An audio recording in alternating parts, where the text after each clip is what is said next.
Hi guys, welcome to my channel. My name is Kyra and today I'm going to be ranking all 11 of my Anastasia Beverly Hills palettes.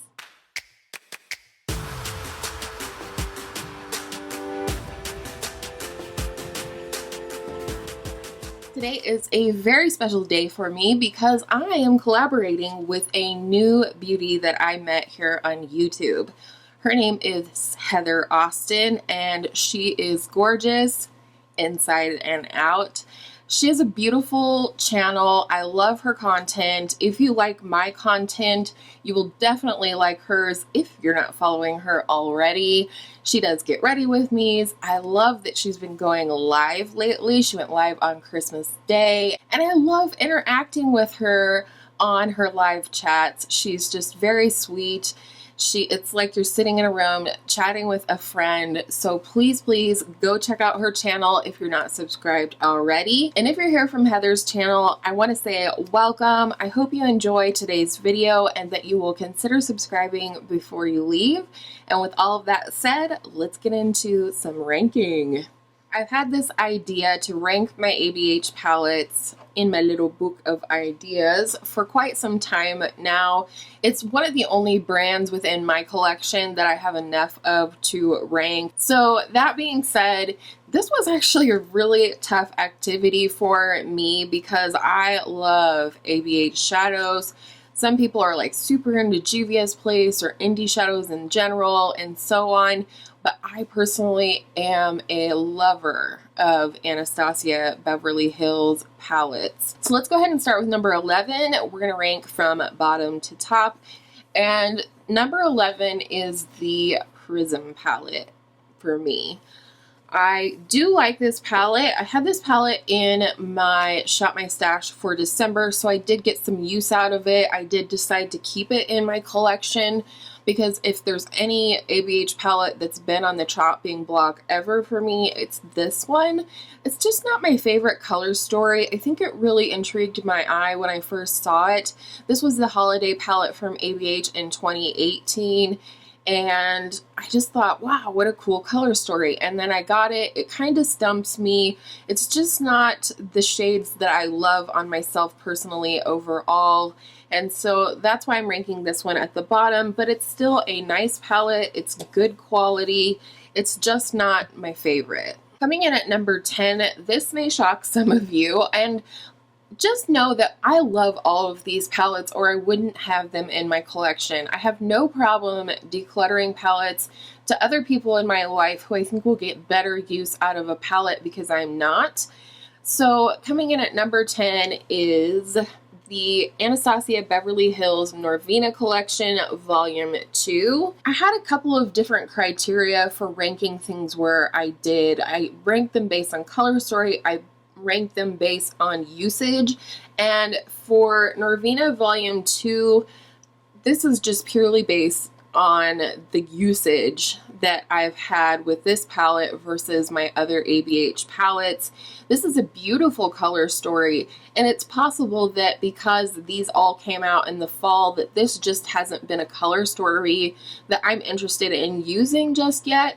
But also, I'm kind of leaning neutral right now, if you can't tell by my eye look and a lot of the eye looks that I've been creating lately. I'm just in a neutral kind of mood. It makes me feel glamorous. It makes me feel like vintage, old school, pin-up-y. I don't know. It's just what I'm feeling. So while this is a beautiful color story, it definitely ranks at number 10 for me. I do love some certain shades in this palette. If I start swatching, ladies, and gentlemen, we will be here for an eon, so I'm not going to do that.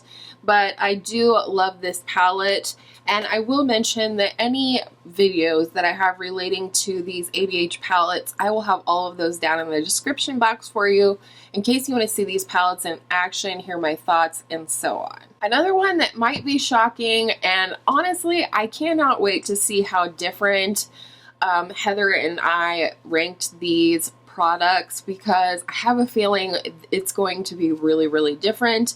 I know I have a few that she doesn't have, and I suspect she might have some that I don't.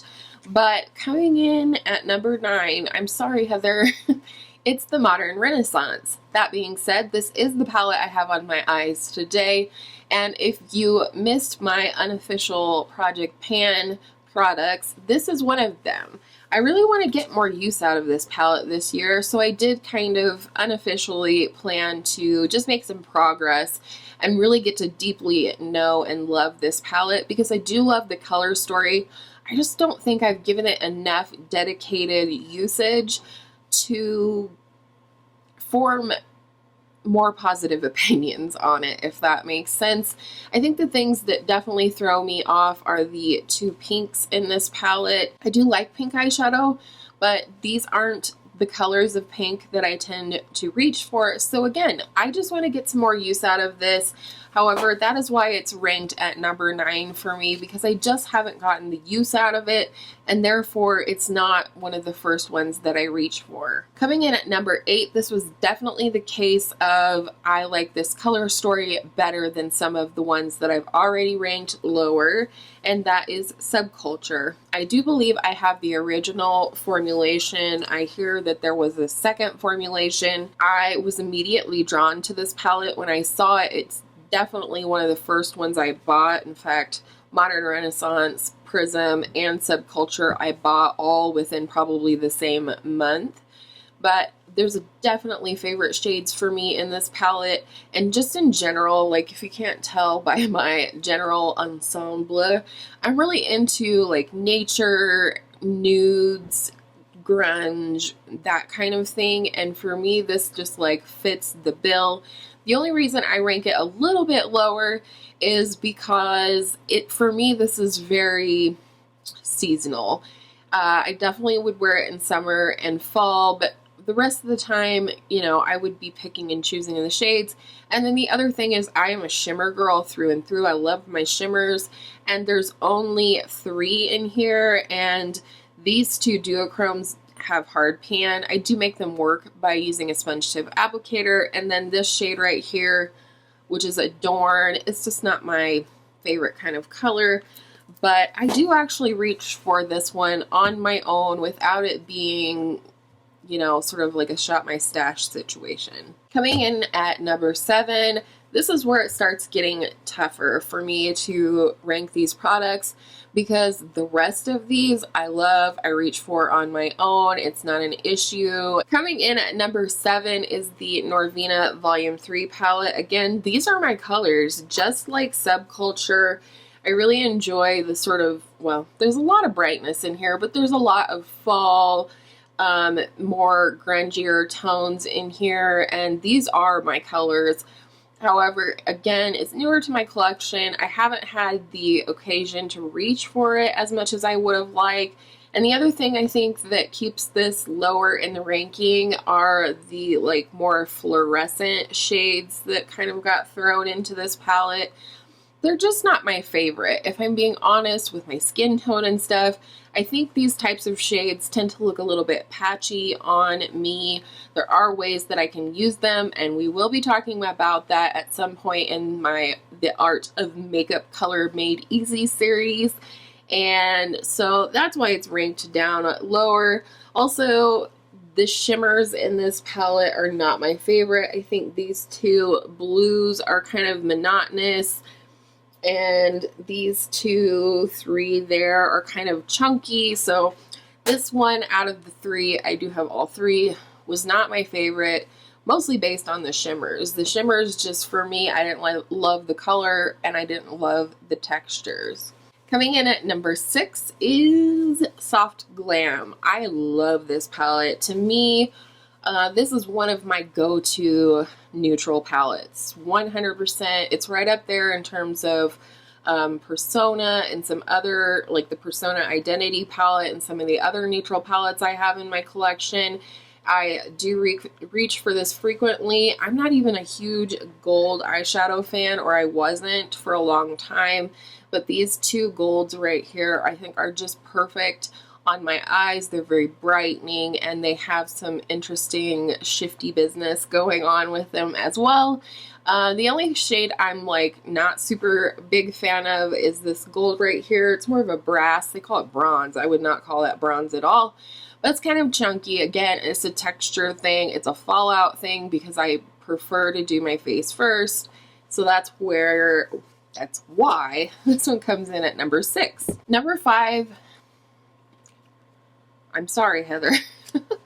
I have a feeling that this palette's going to be much higher on Heather's ranking than mine, but this is the newest ABH palette to my collection and I love it, but I have palettes that I know better and therefore love more.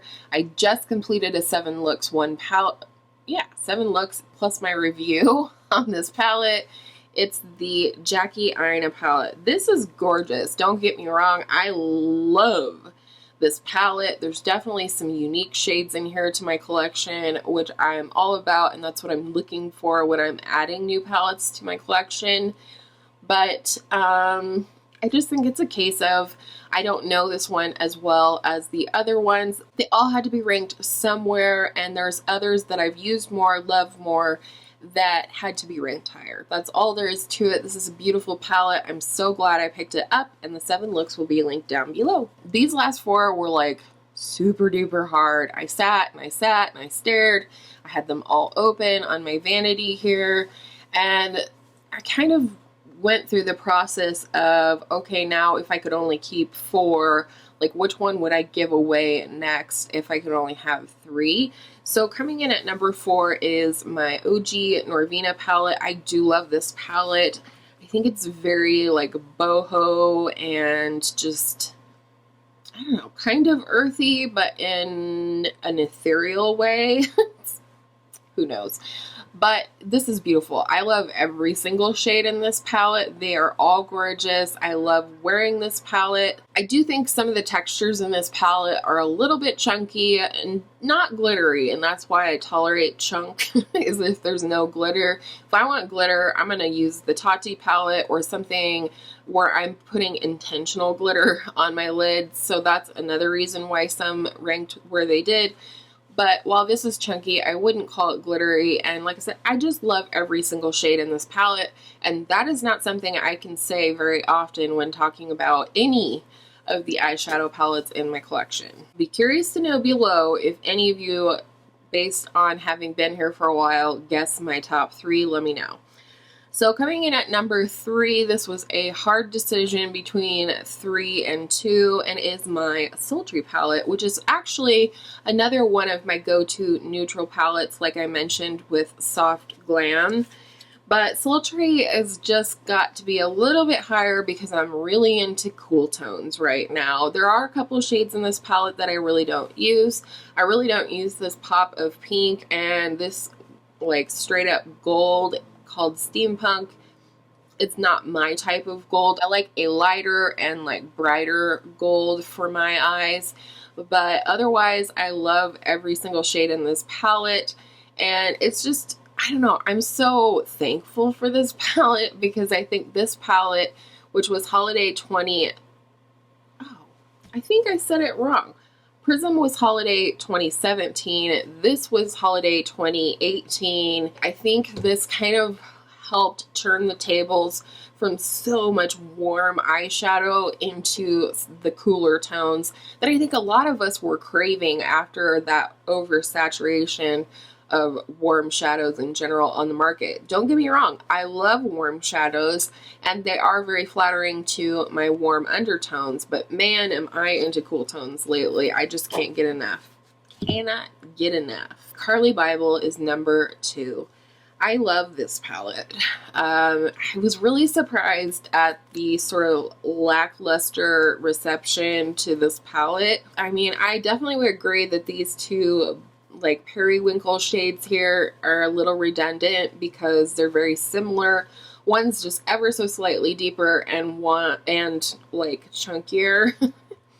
Chunky is the word of the video, ladies and gentlemen, brought to you by the letter C. I love this color story. To me, this is effortless for me and the type of everyday looks that I like to create when I'm not filming, when I need to get out the door, things like that. These are just very, very quick and effortless to me. I love me a good dusty rose, and ABH does a fantastic job of that. There are many included in my collection here, but this one just blends like a dream. It seems to be the perfect tone for me. I could go on. And this again is another palette where I love every single shade in this palette, and that's a rarity, like I said. So you can expect to see a lot of this. I'm loving it for winter, but I think it's going to be just as beautiful for spring. And let's talk about numero uno. I know some of you, Deborah, different people, that have probably already guessed number one based on knowing I have this palette and you haven't seen it so far, and that is their Norvina Volume 1. I don't know what it is about this palette. I don't even really love pink and purple eyeshadow, though I do think it looks flattering on my eyes and coloring. Sorry, I'm trying to bend it a little bit better. But I love this palette. I love everything about it. I like most of the shades. I could deal without these two blues and without, well, maybe just this more true red. But beyond that, oh my Lanta. And this palette actually contains some of my favorite shadows of 2019. I love this lavender shade right here. This is the best white that I have in my collection. It's matte, but it's so bright that it looks like you're wearing something that has a sheen at the very least. I like this yellow shimmer right here, peach, I was into this year. This kind of filled the bill for the Baby Got Peach palette from ColourPop. So over and over and over again, this is my favorite. This was a favorite in my Journey and Beauty Awards, which I'll link down below. And that's it, folks. Man, it took me 20 minutes to rank all of those. Let's hope it gets a little shorter in the editing process. But thank you to Heather for collaborating with me on this video here today. I really appreciate you being open to collaborating with my tiny channel.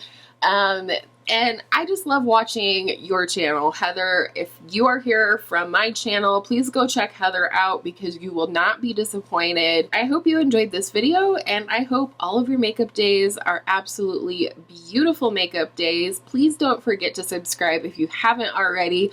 Ring that bell so you'll be notified of more crazy shenanigans in the future. And I will see you in my next video real soon.